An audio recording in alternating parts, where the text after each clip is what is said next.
எனக்கு ஒரு குழந்தை நல்லபடியா பிறக்கணும்னு நீ தினமும் கேக்குற கேள்வியும் உன் அன்பும் பக்தியும் மனசை தொட்டுடுச்சுமா?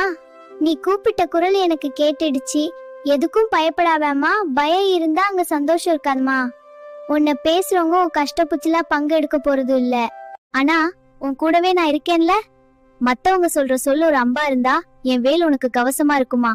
உன் வயித்துல வளர போற அந்த சின்ன உயிருக்கு நீதான் மா உலகம். அதனால நீ முதல்ல தைரியமா சிரிச்சுக்கிட்டே இருக்கணுமா. பூ பூக்கிறதுக்கு முன்னாடி வரைக்கும் செடியை பார்த்து பூக்காத செடின்னு சொல்லும். ஆனா காலம் வரும்போது அதே செடிதான் அழகான பூவை தரும். அது வரைக்கும் அந்த செடிக்கு தெரியும் தான் எப்போ பூக்கணும்னு. உனக்கும் காலம் வரும். இந்த உலகம் பெருசு, ஆனா உன் நம்பிக்கை அதை விட பெருசுமா. உன் கைய புடிச்சுக்க நான் இருக்கேன்மா. உன் மடி நிறைய போகும் காலம் வந்தாச்சு சீக்கிரமே. உன் வீட்ல ஒரு மழலை சத்தம் கேக்குமா. அந்த பிஞ்சு விரல்கள் உன் கைய பிடிக்கும் போது நீ பட்ட கஷ்டம் எல்லாம்